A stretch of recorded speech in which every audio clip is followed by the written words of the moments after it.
Poem by E. Cummings. Dive for Dreams. Dive for dreams, or a slogan may topple you. Trees are their roots, and wind is wind. Trust your heart. If the seas catch fire, and live by love, though the stars walk backwards. Welcome to the latest floating poetry broadcast, and thank you for leaning in to the 60-second show in my ongoing weekly series, coming to you live tonight from the Empire State, the placid lake country of New York State. Here surrounded by 4 beautiful lakes, Sapphire, Shadowmere, Blendale, and Blythea. This is your poet and poetorialist, Colin Goedecke, a voice for living our days more poetically, more expressively, more soulfully. Last week we explored the luminous and illuminating and many places facets of lightness. This week I thought we ought to talk of dreaming, of different kinds, from the literal to the lyrical, imaginal, and metaphorical.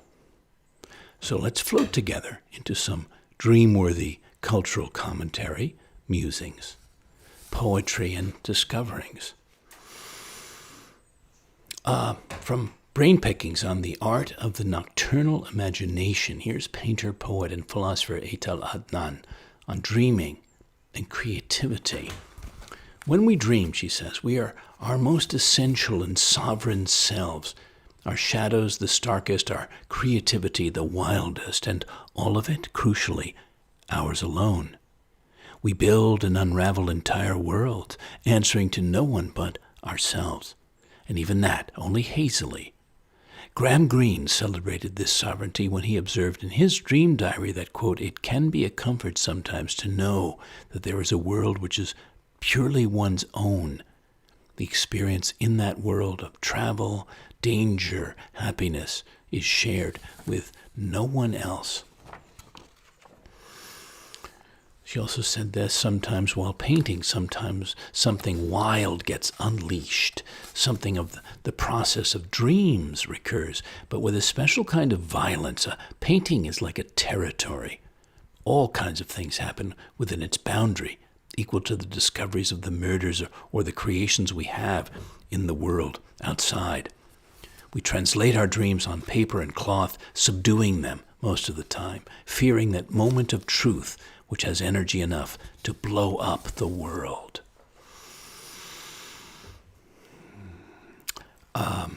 Alain de Botton, I've spoken of him at other times. He of the UK's School of Life, very interesting site and idea, School of Life, I think.com. He explores why we have dreams. He said most of the time you feel in charge of your own mind. You want to play with some Lego? Your brain is there to make it happen. You fancy reading a book? You can put the letters together and watch characters emerge in your imagination. But at night, strange stuff happens.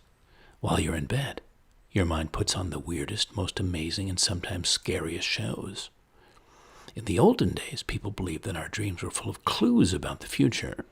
Nowadays, we tend to think that dreams are a way for the mind to rearrange and tidy itself up after the activities of the day. Why are dreams sometimes scary? During the day, things may happen that frighten us, but we are so busy we don't have time to think properly about them. At night, while we are sleeping safely, we can give those fears a runaround. Or maybe something you did during the day was lovely, but you were in a hurry and didn't give it time. It may pop up in a dream. In dreams, you go back over things you missed, repair what got damaged, make up stories about what you'd love, and explore the fears you normally put to the back of your mind. Dreams are both more exciting and more frightening than daily life. They're a sign that our brains are marvelous machines and that they have powers we don't often give them credit for when we're just using them to do our homework or play a computer game.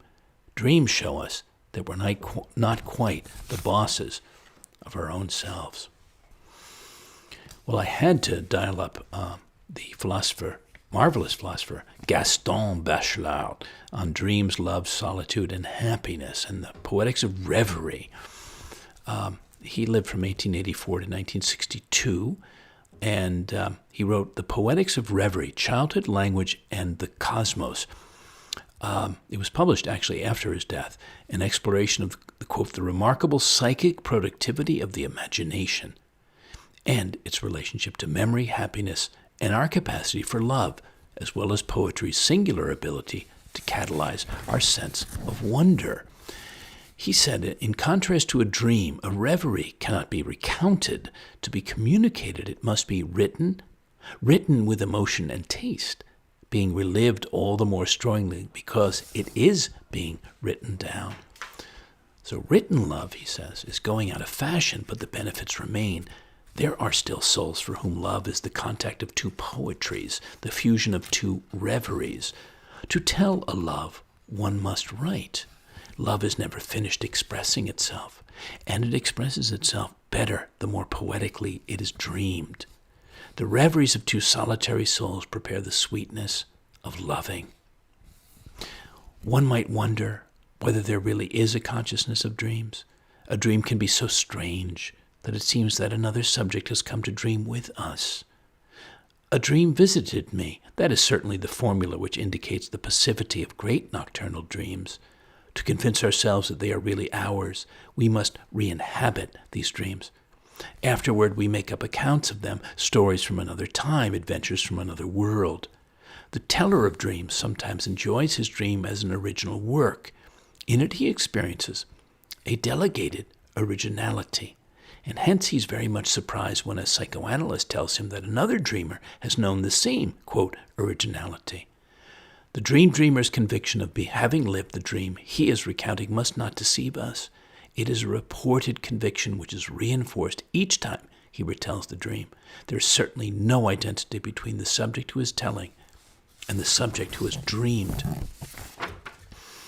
Reverie gives us the world of a soul, and a poetic image bears witness to a soul which is discovering its world, the world where it would like to live and where it deserves to live. Poetry forms the dreamer and his world at the same time. Thank you, Gaston Bachelard.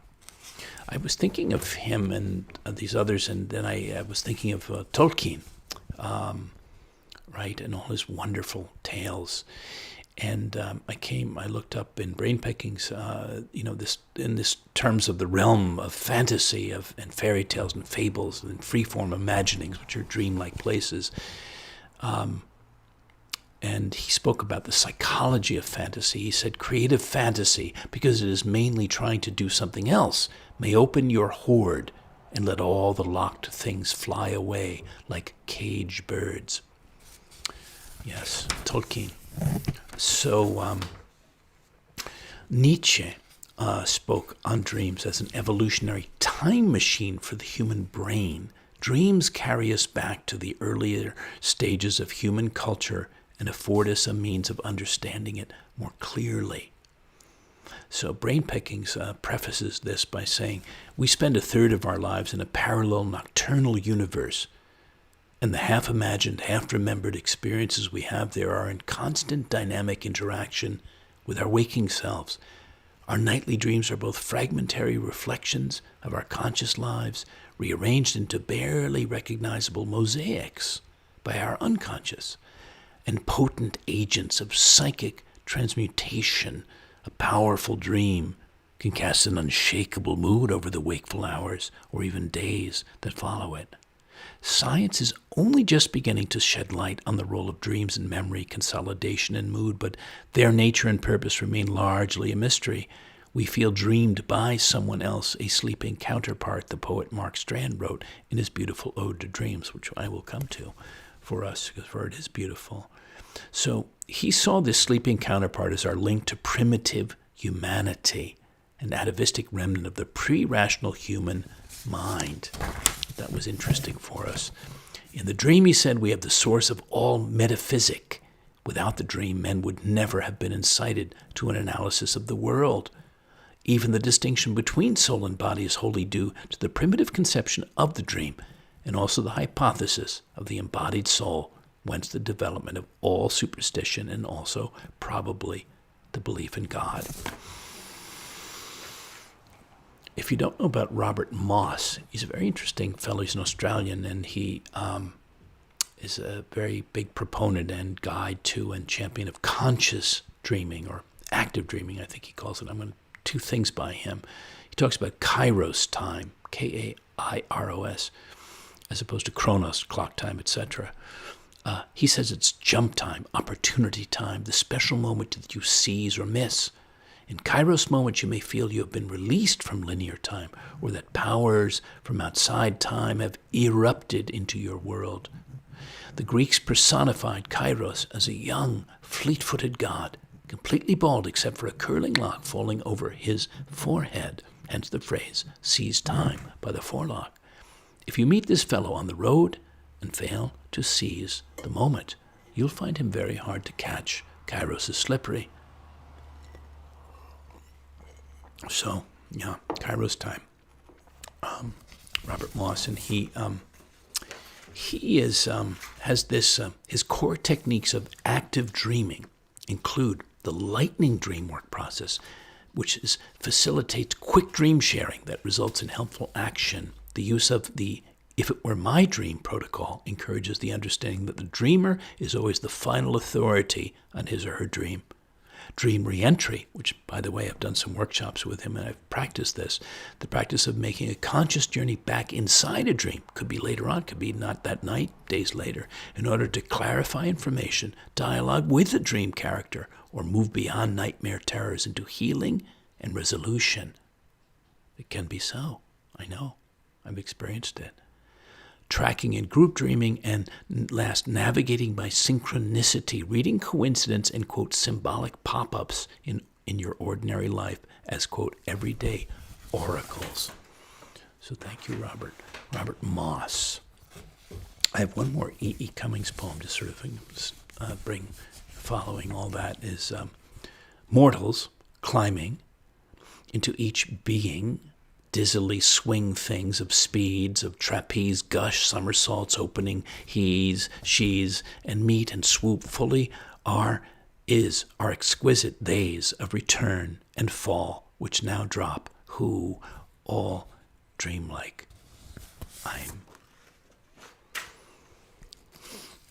I mentioned Mark Strand a moment ago, or he was mentioned, and he spoke about dreams as, he had wrote this lyrical love letter to where we go when we go to sleep, and something nameless, he said, hums us into sleep. We feel dreamed by someone else, a sleeping counterpart. And here's his poem, Shades of the Real World. Nothing is clear. We are not ever sure if the life we live there belongs to us. Each night it is the same, just when we're on the verge of catching on. A sense of our remoteness closes in, and the world, so lately seen, gradually fades from sight. We wake to find the sleeper is ourselves, and the dreamt of is someone who did something we can't quite put our finger on, but which involved a life we feel, about to discover. So dreams, literal dreaming, dreaminess. This is Amy Lowell's poem. I was thinking of the sort of dreamy states we sometimes find ourselves, somewhere maybe between reverie and something else. The garden by moonlight. A black cat among roses.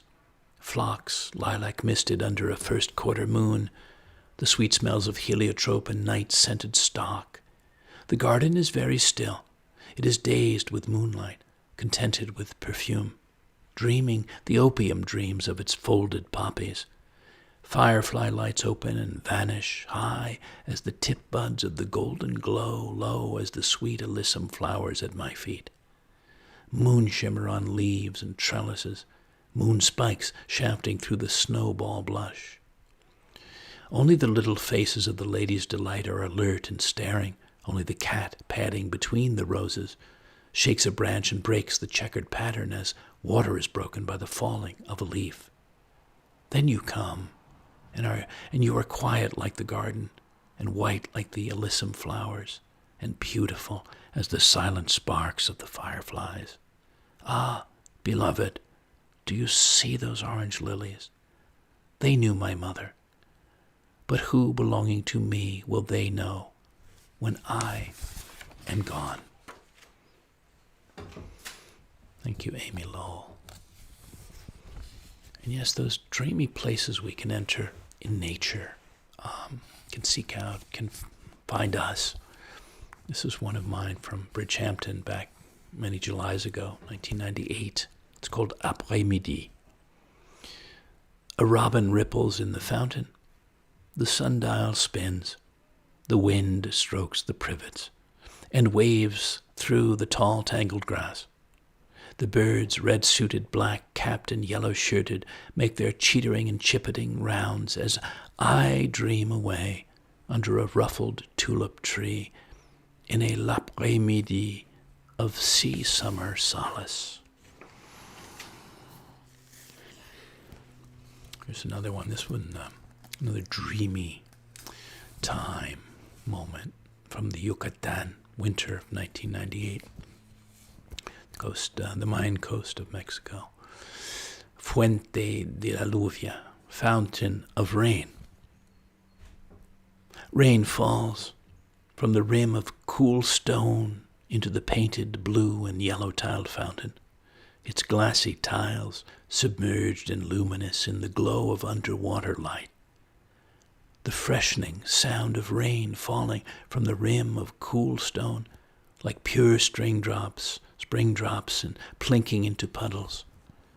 The soothing sound of rain falling from the rim of cool stone on a languid blue night, dreaming with stars.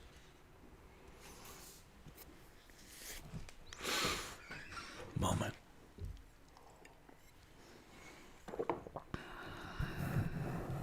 One night I woke up and I had this thought about dreaming in Chinese. And as I sometimes do, a poem comes in the night, I wake to it and turn on the light, write it down, and come back to it in the morning. So this poem is called Dreaming in Chinese. It hasn't happened yet, but I wonder what it would be like to dream in Chinese. Maybe induced by the smoke of lapsang sushang, or the fire of rice wine, mi ju. Would I find myself standing on a corner in old Shanghai singing a song to the moon in Mandarin, buying a bright-throated bird in the market, maybe a hua mei to stroll with, serenade my mornings, fishing for mottled carp from a low wooden boat on the Yangtze, dipping a brush to paint a mountain landscape disappearing into the mist. So I believe we can invite in dream states. We can ask for those. We can more deeply enter them at times, whether they're daydreams or night dreams or other kinds of dreaminess. And then, of course, the dreamscapes of love and loving. Here's Galway Cannell, his poem Rapture. I can feel she has got out of bed. That means it is 7 a.m. I've been lying with eyes shut, thinking or possibly dreaming of how she might look if, at breakfast, I spoke about the hidden place in her which, to me, is like a soprano's tremolo, and right then over toast and bramble jelly. If such things are possible, she came. I imagined she would show it while trying to conceal it. I imagined her hair would fall about her face and she would become apparently downcast, as she does at a concert when she is moved. The hypnopompic play passes, and I open my eyes, and there she is next to the bed, bending to a low drawer, picking over various small, smooth, black, white, and pink items of underwear. She bends so low her back runs parallel to the earth, but there's no sway in it. There is little burden. The day has hardly begun. The 2 mounds of muscles for walking, leaping, love-making, lift toward the east. What can I say? Simile is useless. There is nothing like them on earth. Her breasts fall full. The nipples are deep pink in the glare, shining up through the iron bars of the gate under the earth where those who could not love press, wanting to be born again. I reach out and take her wrist, and she falls back into bed and once starts unbuttoning my pajamas. Later, when I open my eyes, there she is again, rummaging in the same low drawer. The clock shows 8. With huge silent effort of great mounted muscles, the earth has been turning. She takes a piece of silken cloth from the drawer and stands up. Under the falls of hair, her face has become quiet and downcast, as if she will be, all day, among strangers, looking down inside herself at our rapture. Thank you, Galway Canal, for that beautiful poem. Here's one of mine from many, many years back, actually, 1992. I haven't seen this in quite a while. It's called Patchouli Dream. Patchouli is, some of you may know, is a scent. In this dream you feel alive. Smoke, musk, patchouli spices the air. In this dream you feel whole. Dark red wine moistens your lips. In this dream you feel safe. Warm, soft arms enfold your body. In this dream you feel magic. Lovely star spirits showers forth charms. In this dream you feel love. Gentle, fair wind opens your heart. In this dream you are awake and afloat on a deep and shimmering sea with me. Well, how about a Pablo Neruda poem to follow that? Sonetos de Amor. And now you're mine. Rest with your dream in my dream. Love and pain and work should all sleep now. The night turns on its invisible wheels, and you are pure beside me as a sleeping amber. No one else, love, will sleep in my dreams. You will go, we will go together over the waters of time. No one else will travel through the shadows with me, only you, ever green, ever sun, ever moon.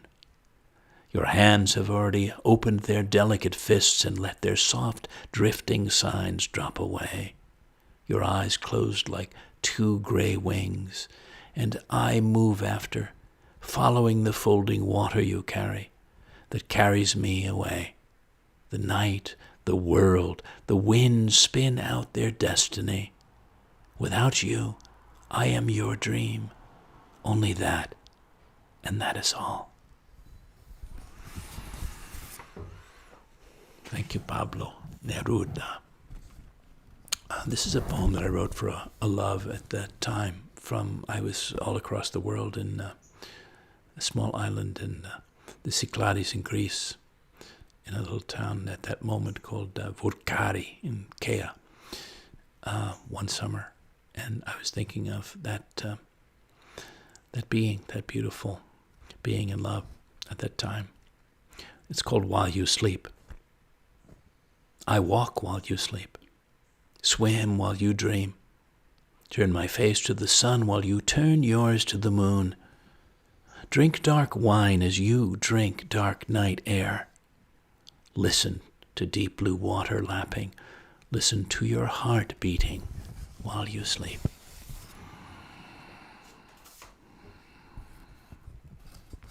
I thought you'd enjoy Sylvia Plath's poem, Dream with Clam Diggers. Interesting. This dream budded bright with leaves around the edges, its clear air winnowed by angels.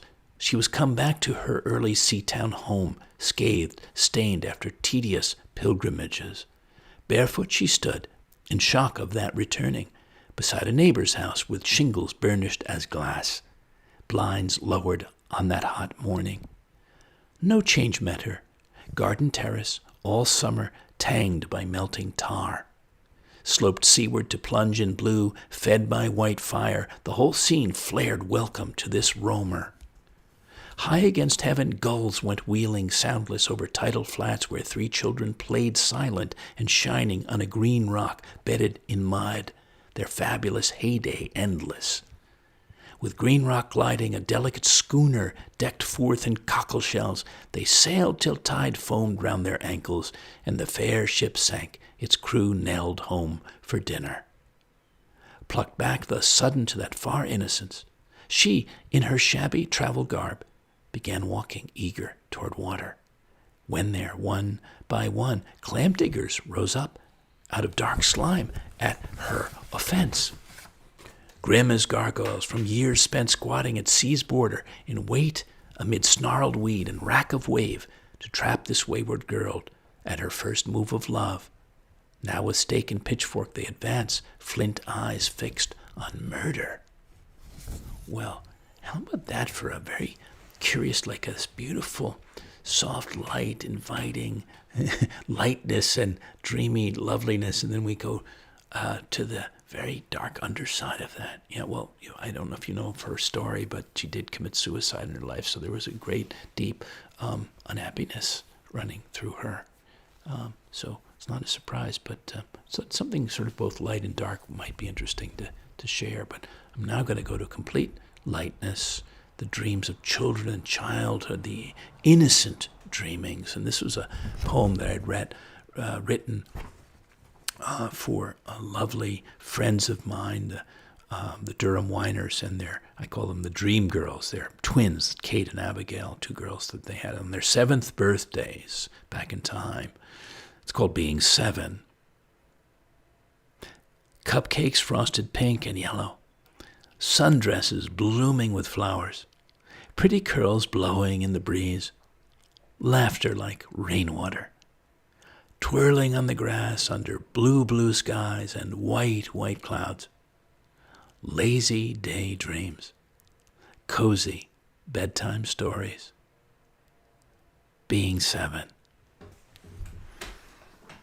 What a sweet time I find that to be anyway in children, and also when I can relate to them especially delightfully. Okay, moment to hydrate. So I felt, and there's the literal dreaming, the lyrical dreamings, daydreamings, sort of nightmarings, then the sort of dreams that, what would we call them, visions, things you dream for, long for. I pulled out a few poems by a few different people that I feel speak to that aspect of what we dream toward. One is by Langston Hughes.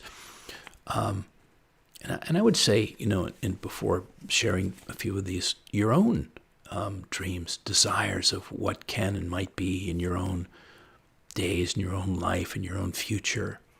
And if you were to speak those out to yourself or write those down, what they would sound like to you, especially privately. So maybe some of these will spark you toward something like that, musing.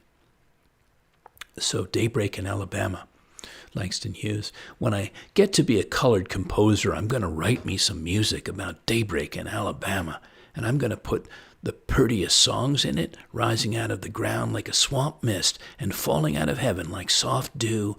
I'm going to put some tall, tall trees in it, and the scent of pine needles, and the smell of red clay after rain, and long red necks, and poppy-colored faces, and big brown arms, and the field daisy eyes of black and white, black people, and I'm going to put white hands, and black hands, and brown and yellow hands, and red clay earth hands in it, touching everybody with kind fingers, touching each other natural as dew in that dawn of music when I get to be a colored composer and write about daybreak in Alabama. Thank you, Langston Hughes. I didn't know that piece. I mean, we're all doing discoverings together often here. Some I know and some I don't, and I love coming across things that I know for the first time. Adrian Rich, it's called Dreamwood, this poem. In the old scratched, cheap wood of the typing stand, there's a landscape veined which only a child can see, or the child's older self, a poet, a woman dreaming when she should be typing the last report of the day. If this were a map, she thinks, a map laid down to memorize because she might be walking it, it shows ridge upon ridge fading into hazed desert, here and there a sign of aquifers and one possible watering hole. If this were a map, it would be the map of the last age of her life, not a map of choices, but a map of variations on the one great choice. It would be the map by which she could see the end of touristic choices, of distances blued and purpled by romance, by which she would recognize that poetry isn't revolution, but a way of knowing why it must come. If this cheap, mass-produced wooden stand from the Brooklyn Union Gas Company, mass-produced yet durable, being here now, is what it is, yet a dream map so obdurate, so plain, she thinks. The material and the dream can join, and that is the poem, and that is the late report. Thank you, Adrian Rich. Liesl Müller has this poem, The Lonesome Dream. In the America of the dream, the first rise of the moon swings free of the ocean, and she reigns in her shining flesh over a good great valley of plumped, untrampled grasses and beasts with solemn eyes, of lovers infallibly pitched in their ascendant phase. In this America, death is virginal also, roaming the good great valley in his huge boots, his shadow steady and lean, his pistol silver, his greeting clear and courteous as a stranger's who looks for another, a mind to share his peaceable evenings. Dreaming we are another race, that the one which wakes in the cold sweat of fear, fires wild shots at death, builds slippery towers of glass to head him off, waylays him with alcohol traps, rides him down in canyons of sex, and hides in teetering ghost towns. Dreaming we are the mad who swear by the blood of trees and speak with the tongues of streams through props of steel and sawdust, a colony of souls ravaged by visions, bound to some wild, secret cove not yet possessed, a place still innocent of us. Thank you, Lisa Muller. That brought me to a poem of mine, somehow thinking of freedom and the dream of freedom, and more freedom, especially these days, I would say, that we ought to have and need and want and enjoy. And but this was written on an Independence Day a couple of years ago, and it's called How Does Freedom Ring?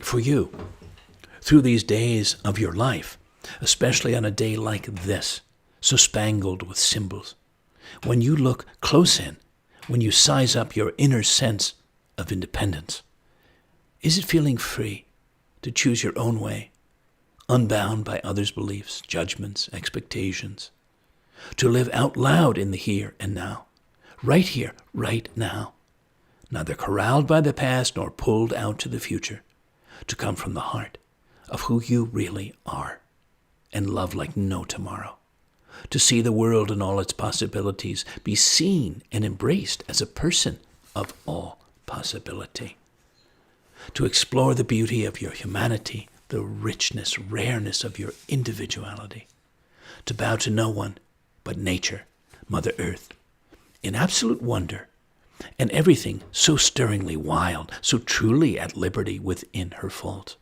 the plants and animals, oceans and mountains, the great sun, moon, and wheeling stars that transcend men's laws, wars, and willful borders, to preserve every inch of your sovereignty, your sacrosanct self, to defend the kingdom of your body and mind, soul and spirit, tooth and nail, from all encroachers, limiters, takers, and swayers, to imagine, to dream, to dare, to leap. Where does freedom live in you, my friend? How does freedom ring for you?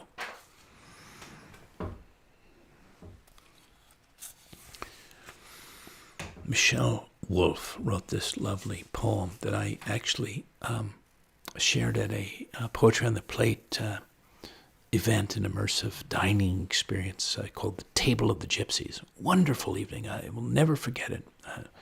Many stories around that, but I brought this forth for that, and I'd like to bring it in now for our dreaming theme, the Sleeping Gypsy.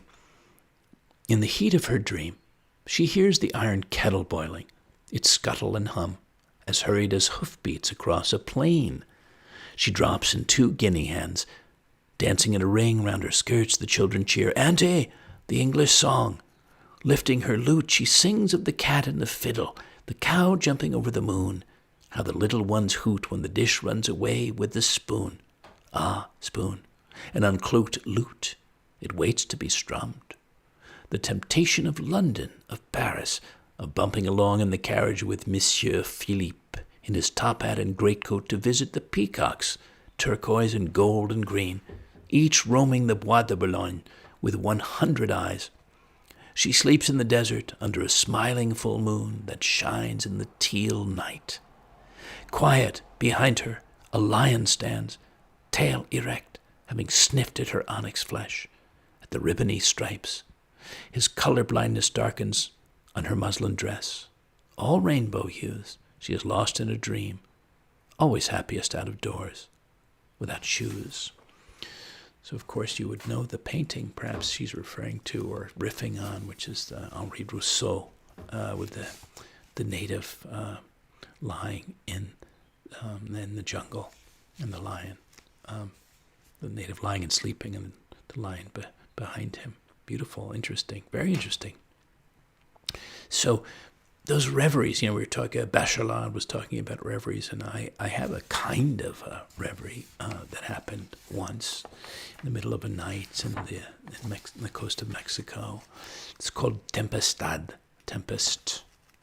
Woke up and there was this wild storm right out there. The ocean was right there, basically 100 feet away maybe. And the wind was wild, the sea was wild. And this poem came into me. Tempest. Our Jules Verne flying ship slips its moorings in the night, and we awake to find ourselves sailing in a great and thunderous gale of wind that blows across our deck and whistles around our open windows. We fly out under known and unknown constellations, under the wagging dog star, under the swirl of Venus, under Orion's shiny belt, and out into the midst of the black ocean, where there's nary a soul, not even a lantern-fish to light the way down below. We hold fast to the railing of our deck, and each other are held fast by the fancy of our flight.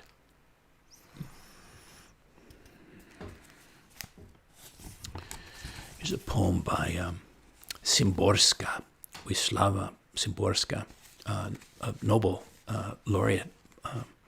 It was translated from the Polish. I give it to you in Polish if I could speak Polish, and then English, but don't have that ability tonight.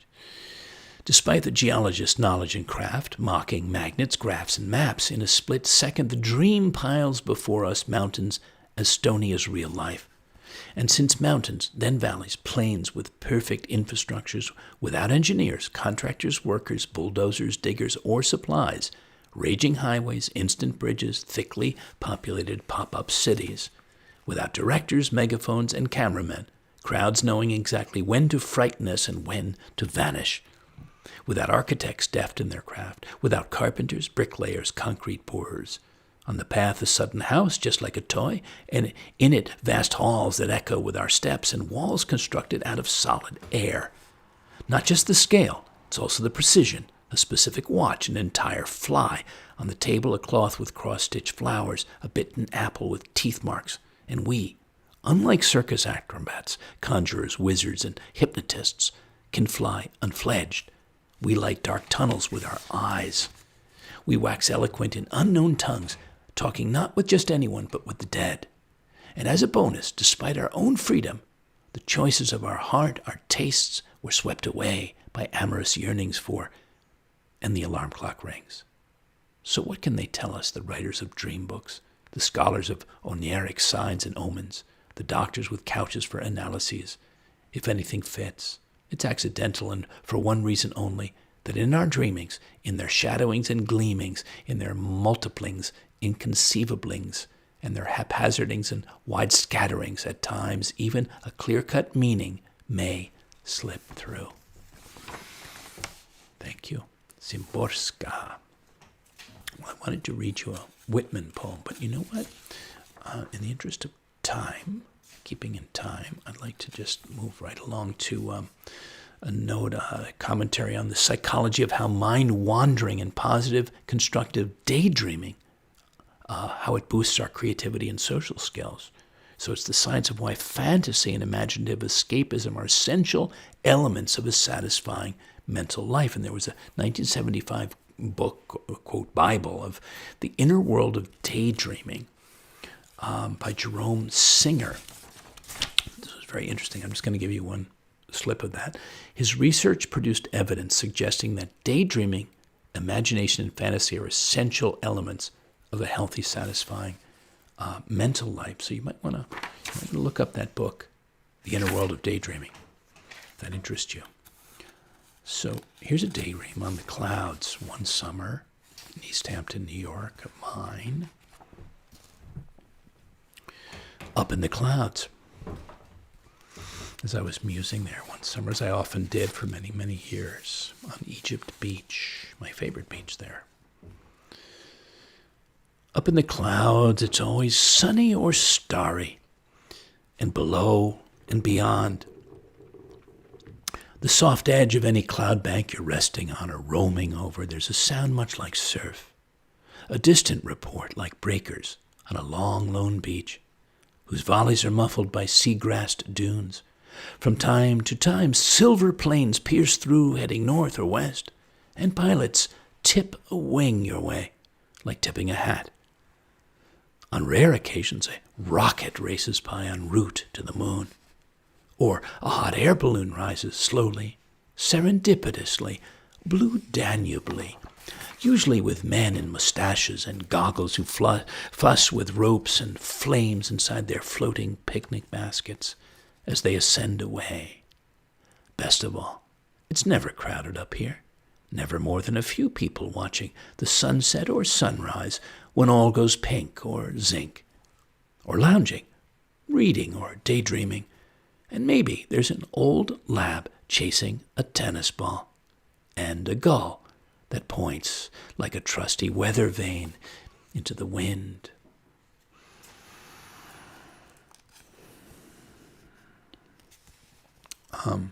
There's a writer and photographer, Bill Hayes, who his book, Sleep Demons, an Insomniac's Memoir. I love what he said in that. He said, I was born dreaming, deep in REM sleep, REM sleep. I was taken from the womb, my closed eyes furiously scanning for images that could never be retrieved, redreamed, or remembered.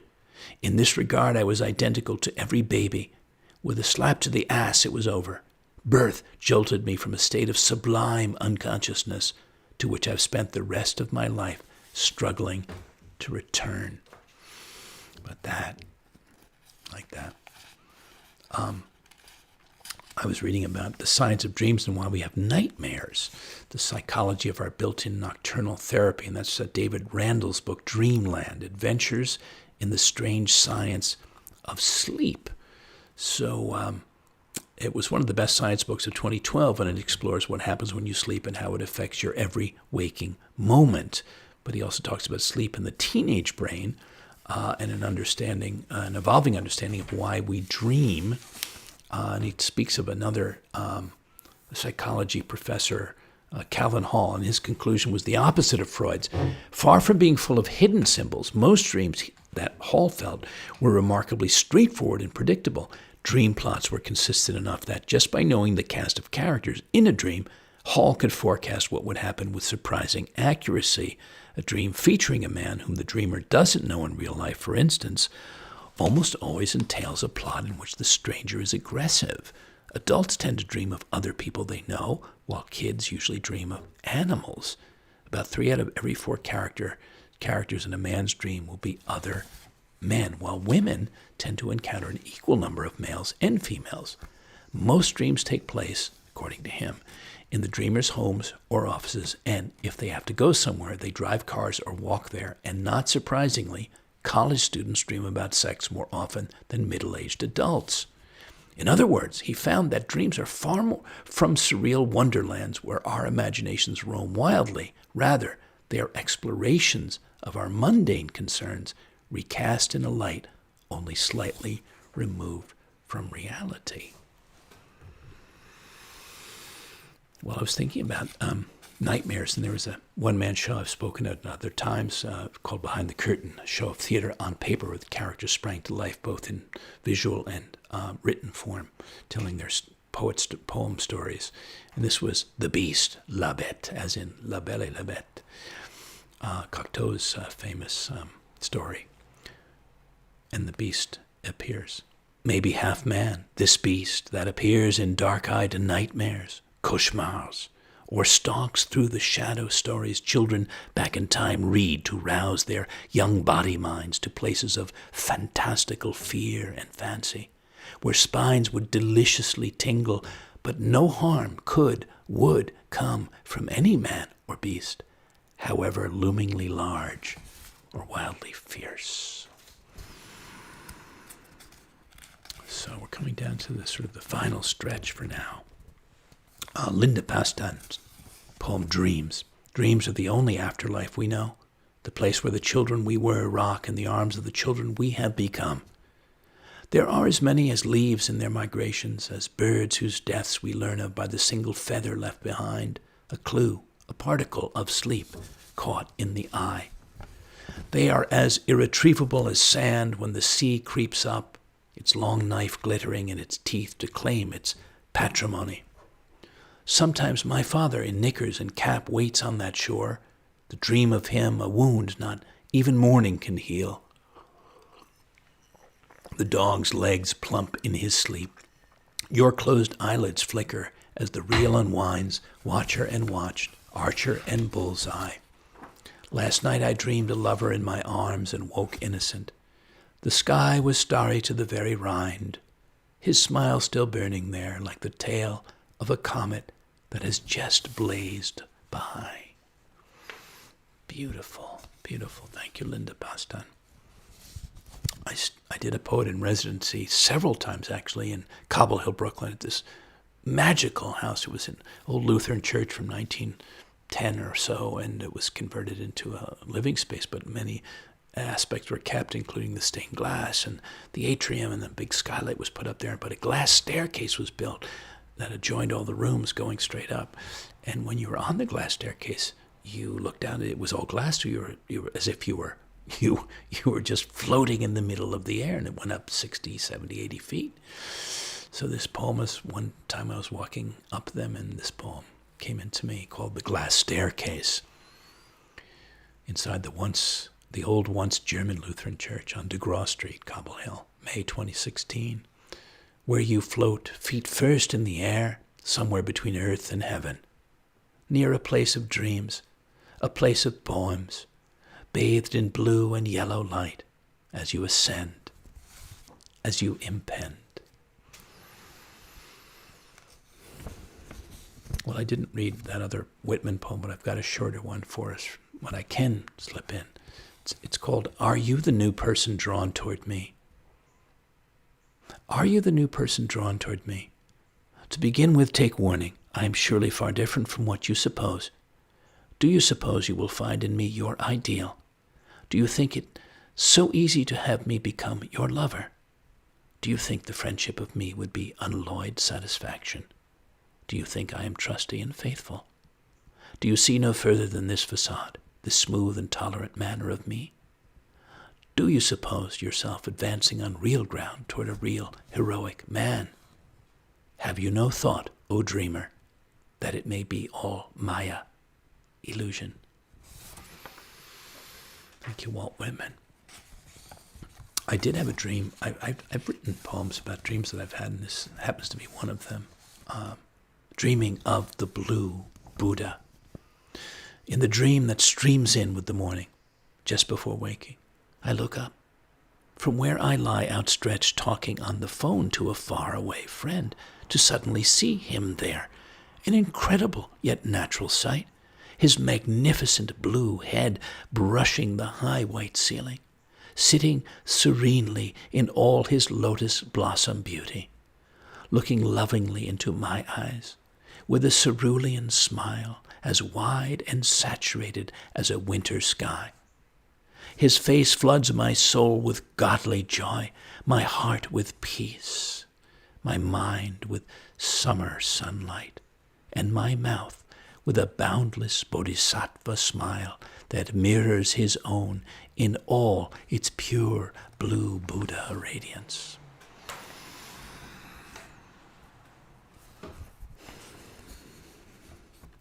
And touching back into nature and the dreaminess, dreamscapes that it creates, especially the moon, for me anyway, and I'm sure many others through time and now and into the future. The watching winter moon, written back in January of 2018. The moon eyes me overtly, peers so brightly, intently through the bare oak branches, into my room and bed, at my face and hands, shoulders and bare chest, blanket-covered waist, warm legs. Studies the open books of Stroud and Rumi poetry waiting to be read before sleep. And the lilting way I take in a few pages of beauty, O'Donoghue's lyric Celtic musing. Doesn't blink when I return its persistent, insistent gaze. Watches on in white silence, long after my lamp has been switched off and my eyes have folded into dreams. And last for now, closing poem of mine, The Edge of Everywhere. This was written on Kitchell Pond, which was my kind of Walden Pond back in Convent Station, New Jersey, once upon a time, Loantica Brook Reservation, August 2016. It was actually dedicated to a friend of mine, Steve Burnett. The Edge of Everywhere, where we all really live, each waking and dreaming hour, though few see or feel the edginess, the tenuousness, and the expansiveness, the possibility of a last breath between life and death, or some profound encounter with wonder, where everywhere is every here, for the asking, experiencing. No need to look further than the ground you stand on, the boundless lifescape, dreamscape you're already sensing, venturing, adventuring through.